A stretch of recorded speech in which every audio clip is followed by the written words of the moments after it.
ini bersama kendangku Galung. Wah, tenan kok. Wah. Niki jenengan ngatas-ngatas kalian Mas Galung, Pak. Aku ya wis ngerti jane. Nggih, amargi nggih niki sedaya diayahi mboten namung ngendang.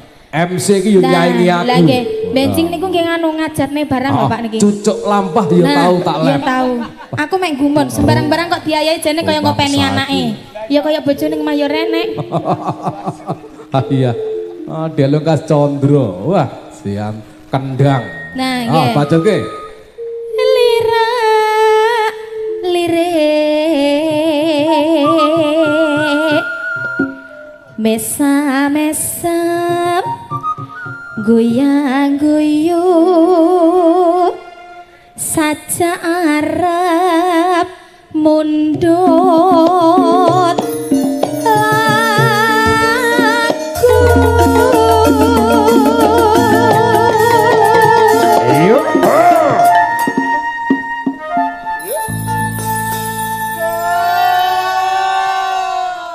kompak nggih. Alhamdulillah, mari yen take pirangane nggih Mang. Pirangane piring Mas iki mung take.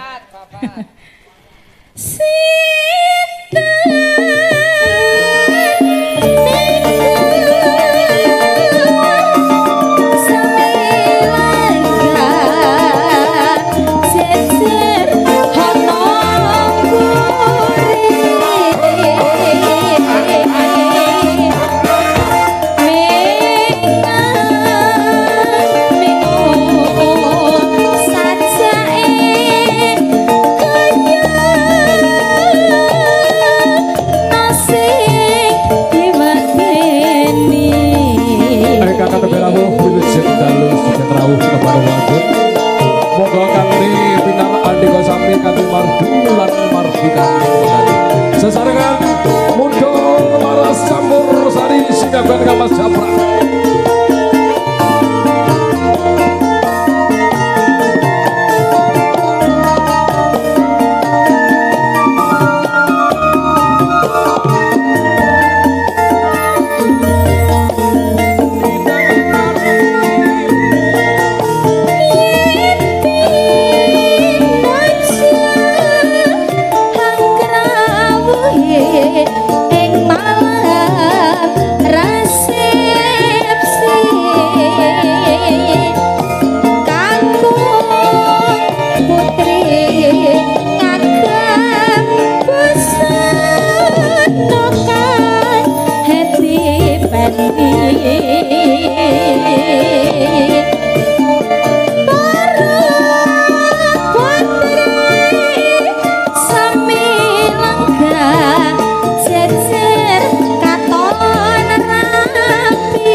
Senggak kok ngancing iki lho Mas. Senggakmu kok modho ono kancingane. Senggak mau ngancing iki lho. Oh penak, nek ngancing penak ya Mas. Penak ya. Rumah samu penak. Rumah samu penak. Ngono to. Lira lirik kulinomu lek ndelok resepsi ya lirak-lirik ngono ku ya. Aku jan mek nalare. Asine sampean ki sembarang iso, Mas. Sing ndak iso mek sitok berkelakuan baik. Mesti. Goyang-guyu. Nah. Saja arep mundut aku.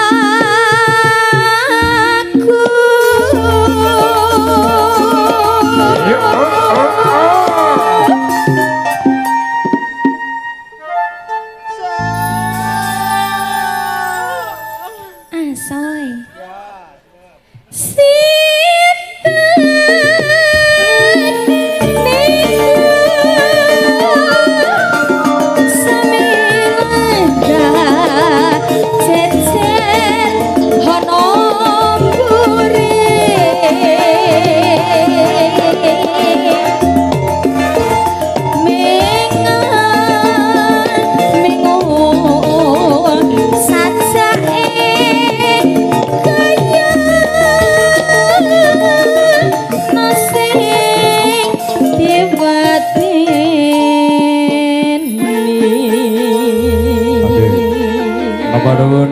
Inggih sampun Bapak Kuno. Sekar setunggal kempang rumiyin